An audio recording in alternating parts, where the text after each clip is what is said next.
So do you think the CTV was irresponsible in putting out that tweet?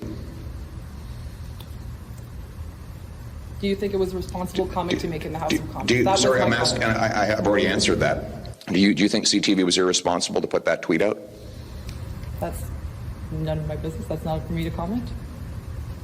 Well, you just did comment. Ladies and gentlemen, it's the pleb. In today's story, things continue getting worse and worse and worse for Justin Trudeau. This week, Justin Trudeau has now decided to lower his ticket prices to his fundraisers because no one's showing up. As well, tonight, you guys remember when the media said Pierre Poilievre was having a terrible week? Well, the results are in, and it's his best week ever. As well, tonight, the stoner guy is back with another epic viral rant on Trudeau. You won't want to miss tonight's story. Stick around.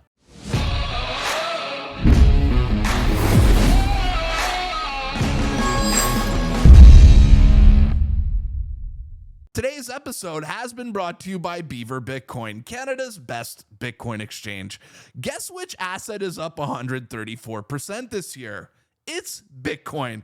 Guess who is at all-time lows in polling and approval ratings?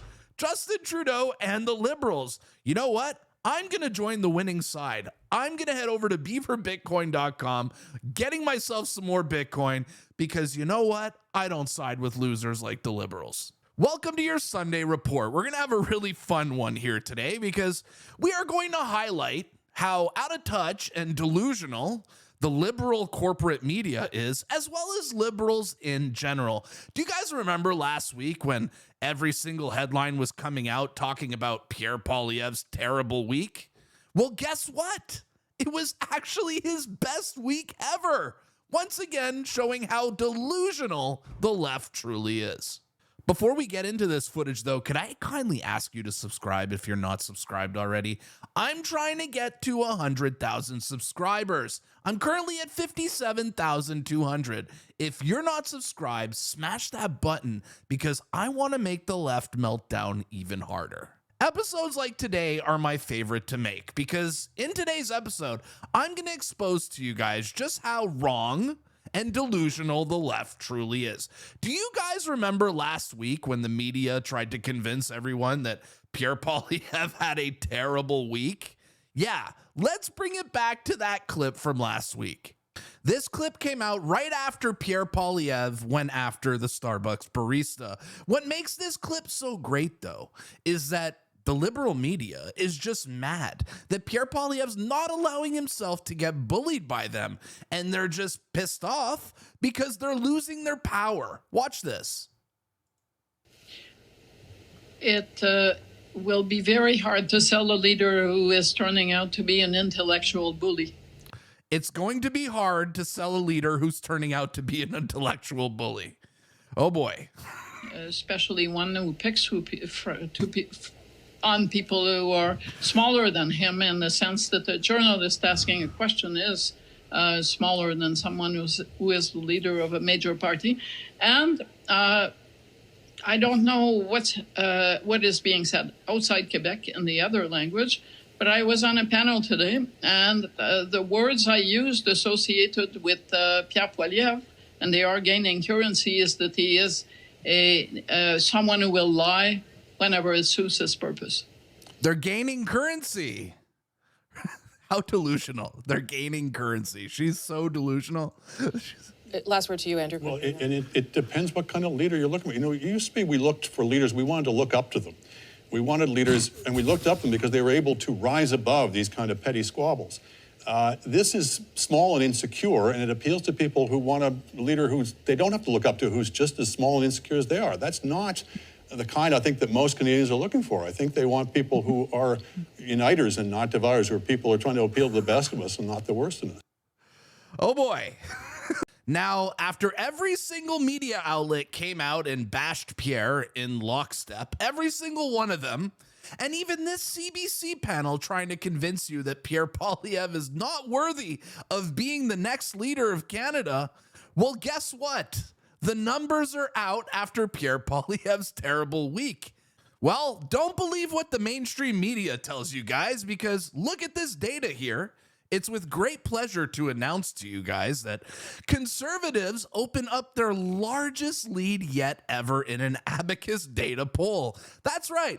Pierre Poilievre's now at 42% after what the media called his terrible week, while Justin Trudeau and Jagmeet Singh both lose 1%. Hilarious. Now, the mainstream media are clearly willing to make up lies and live in their own echo chambers and be completely delusional because they just have nothing to combat Pierre with. Pierre is an excellent communicator, he's popular, and his engagement on social media just blows Justin Trudeau away. He is a very big problem for the left. Just look at the video yesterday that we covered on this channel here. Now, we covered this video when it had 270,000 views. In 24 hours, Pierre's documentary on X has 1.6 million views. 1.6 million views, 5,500 retweets, 12,000 likes. No wonder they are panicking. Now, Justin Trudeau decides to release a similar video on the same day about the same topic, and just look at these engagement numbers in comparison here. Justin Trudeau has 195,000 views. Pierre's video, 1.6 million. Now, here's the funny part, because Justin Trudeau has 1,300 likes and 1,800 comments. Another ratio for Trudeau and the Liberals. Now, the absolute destruction on the numbers doesn't end just on X. It's actually on YouTube too. Let's go look at Pierre Poilievre's channel here. This video that we covered yesterday that we reacted to on the channel has 126,000 views in one day. Incredible. And it gets even sadder for Justin Trudeau. Let's go look at his YouTube channel for that recent video here. Look at this. Justin Trudeau, in 2 days on that same video we just showed, has 1,700 views in 2 days. 1,700 views. The Prime Minister of Canada. What a joke. Now do you guys understand why the mainstream media is freaking out? Because no matter what they throw at Pierre Poilievre, the dude keeps winning. Bravo. Now, the sadness for Justin Trudeau doesn't end just there. It's not the low views on YouTube, the ratios on X. It gets even worse. It's almost as if he's getting ratioed in real life, because news has emerged here this week that Justin Trudeau is now lowering the ticket prices to his fundraisers, guys. Do you guys remember when these tickets were $1,700 a piece? Because I do. Well, apparently Justin Trudeau is lowering his tickets to $1,000.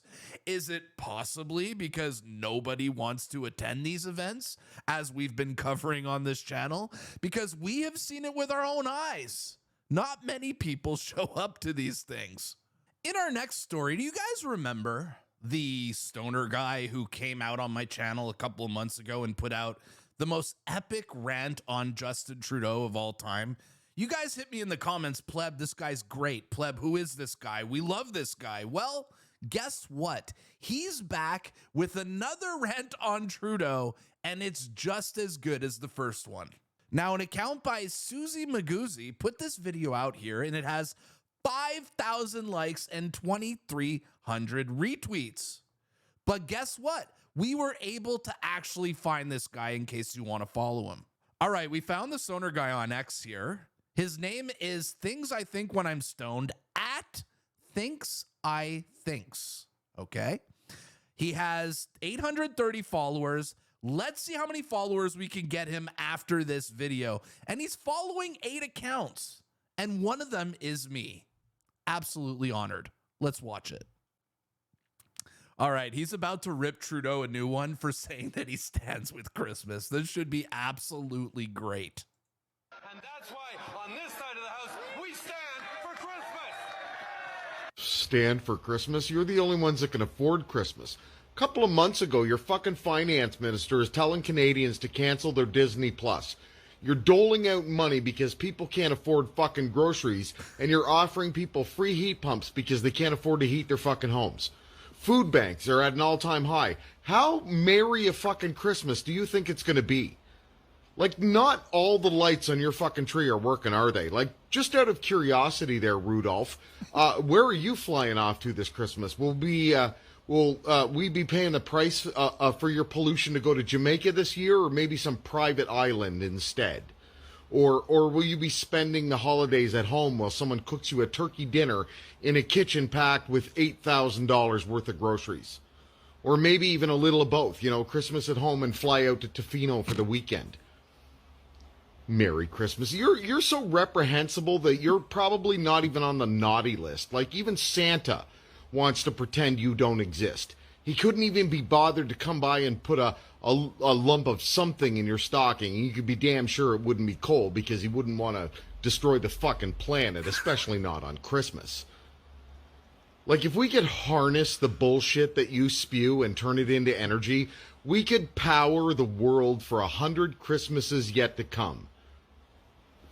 Maybe you could put a carbon tax on reindeer farts. Fucking genius. See, I could be a liberal. Another absolute banger from the stoner guy. If I could give him any advice, okay, he's very funny, is that post your videos on X. Forget TikTok. That's Chinese spyware crap. Support free speech. We love the X. In our next story, do you guys remember Ben Bankis, who we featured on this channel, the comedian, the super bass comedian? Well, I wanted to cover this story here because apparently TikTok restored one of his videos, and I'm going to show you guys the appeal that he sent to them. It's so good it deserves a story. Okay, read this video appeal.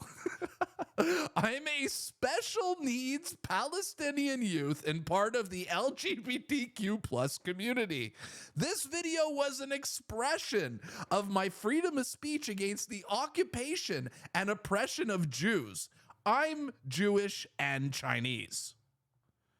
Well, guess what, guys? Ben Bankis won his appeal. He literally won his appeal with TikTok after sending that ridiculous message. Welcome to Clown World, guys. Welcome to Clown World. In our next story, it appears that there are now kangaroos in Canada. Yes, you heard that right. Kangaroos in Canada. Over the weekend, a video emerged of a kangaroo being spotted in Oshawa, Ontario. What? It's a regular day in Canada, folks. He's hurt. What? He's gassed. But the next video is even funnier because a man from Oshawa went out with a net trying to catch this kangaroo. Watch. Look at that. Look at that. That's literally a net. I wish I could zoom in here. Look at that. He's going after him with a net in his hand trying to catch the kangaroo. There's no chance he's going to catch the kangaroo. Way too fast. And the kangaroo is gone once again. Is that the most exotic animal you have ever seen running around Canada? Let me know in the comments down below because that is as exotic as I have ever seen. In our last story here, I'm going to share a very important clip with you guys. It is a speech from Rupa Subramania warning Americans of what is happening up in Canada and telling them if they don't get their house in order, what's happening in Canada is coming for them next. Let's watch this speech. It's so good. We'll play it in its entirety. Every Canadian needs to hear this. I'd like all of you to think of me as a time traveler from the not too distant future, coming back to the present to offer you a glimpse of what could lie ahead for America. I live in a time in which, in the name of fairness, you can't share the stories you write for my news publication on social media. I live in a time in which, in the name of the common good, you can be kicked out of your bank and online payment system simply for expressing the wrong political views. I live in a That's why I have Bitcoin. She's right. That's why I'm all Bitcoin, because I don't want to be debanked. Time in which, in the name of social justice, you can commit a serious crime but get a more lenient sentence if you happen to be the right skin color. I live in a time in which, in the name of safety, you can be arrested for exercising your right to peaceful protest if you happen to be protesting the wrong thing. Of course, I'm not a real time traveler, I just live in Canada. Americans, and perhaps those in this chamber, surely think Canadians are too nice, we're too polite to embrace this sort of proto-authoritarianism. But it's more accurate to say that our niceness made us susceptible to the new authoritarianism, undermining the foundations of our liberal democracy. If it sounds like I'm overstating things, allow me to share 3 stories that illustrate this creeping authoritarianism. First, a few months ago, I reported a story from my publication, The Free Press, about a high school principal in Toronto who had been humiliated in front of his colleagues by a DEI consultant. The principal's crime, besides being white and male, was that he objected to the consultant's assertion that Canada is a less just society than America. The humiliation he experienced ultimately led him to commit suicide. I wanted to share that story on Facebook. When I tried to, I was barred from posting it. I received a message that stated, in response to Canadian government legislation, news content can't be shared. I was confused. Then I remembered the recently adopted Online News Act. The law forces social media companies to pay online media companies to link to their content. Facebook, instead of paying for that content, barred its users from posting it. Government officials insist that this is only a matter of fairness, a way of making sure that media companies are compensated for the news they report. But really, this new law props up legacy media dinosaurs like the Canadian Broadcasting Corporation, Bell Media, and other companies, which are subsidized by the federal government, and all of which can be counted on to echo Justin Trudeau's worldview and toe the party line. Not being able to post was annoying, but it wasn't the end of the world for me. I don't depend on Facebook for my income. The same cannot be said of Christopher Curtis, which brings me to my second story. Chris is a 38-year-old renegade journalist entrepreneur in Montreal who runs a digital newsletter called The Rover. He calls himself woke. You might think that he's exactly the kind of journalist the Trudeau government would elevate. He's on the political left. He publishes stories about the plight of the homeless and police brutality.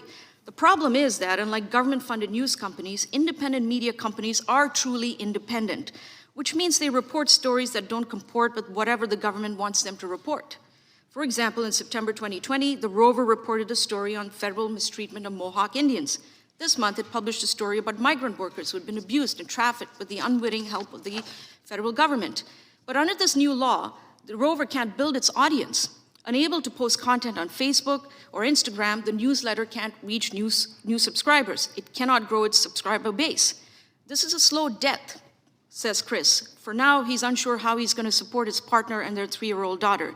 He's thinking of going back into construction, which takes me to my third story. Danny Bulford, now 41, used to be an officer in the Royal Canadian Mounted Police, the equivalent of the FBI. For years, he was a sniper in the Prime Minister's protective detail. Then in 2021, Danny quit because he didn't want to get his COVID vaccination. In early 2022, truckers descended on Ottawa to protest new COVID vaccine requirements. Danny joined them. The government declared a state of emergency. Danny, like many demonstrators, was arrested and later released without charge. Then something chilling happened. On February 17, 2022, Danny logs into his bank accounts, starting with his checking and savings accounts at the CIBC, but instead of seeing his balance, he had about $160,000 in there. The only thing he saw was a dash. Then he logs on to Scotiabank to see about an additional checking account. Once again, there was no sign of any money in his account. Finally, he logs into the Royal Bank of Canada, which handles his MasterCard account, and he was told he had no access to any credit. Danny's wife was also unable to access any of these accounts. Suddenly, they were worrying about how to cover their next mortgage payments and how to feed their 3 kids. This is why we Bitcoin. They can't freeze your Bitcoin wallet, guys. This is why we use Bitcoin. That is what it means to be debanked. Debanking has been one of the Trudeau government's weapon of choice. Since 2018, it has frozen the accounts of more than 800 Canadians who did things it didn't approve of, including those of 280 who took...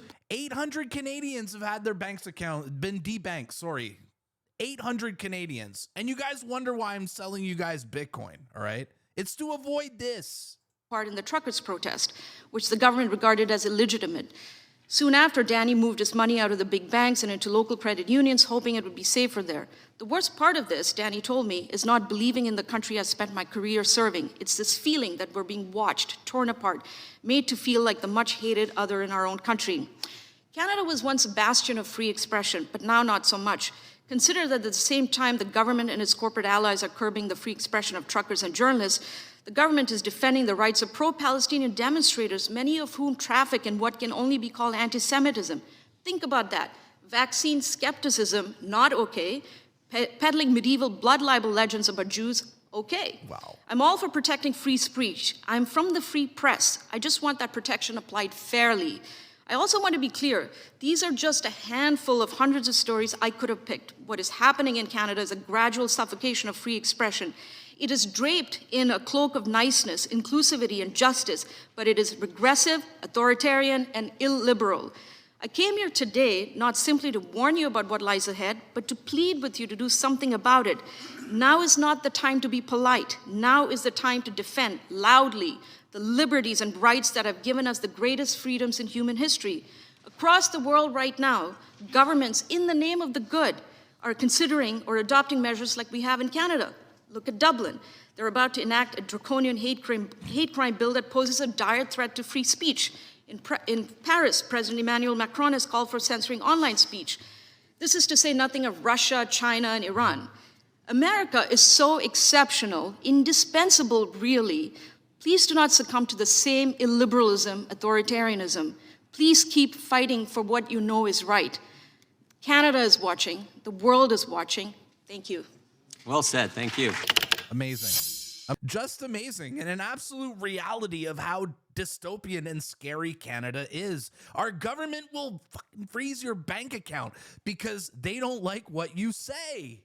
And this is why I'm all Bitcoin. Now, this clip went viral all over X, and of course you know this was a good clip when Rachel Gilmore, none other than Rachel Gilmore, trashed it and called Rupa a cosplay journalist.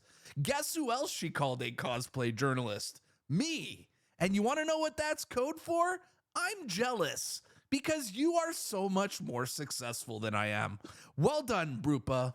Well done. All right, guys, that's a wrap for today's video. But let me ask you guys this question. What did you guys think of Rupa's speech? Do you agree with Rachel Gilmore? Or do you think the speech was great? Let me know in the comments down below what you thought of her beautiful words. And as usual, guys, if you enjoyed my videos, make sure to like, share, and subscribe to my channel. It helps me out a lot. My name is The Pleb. I will see you guys at the next report. Peace.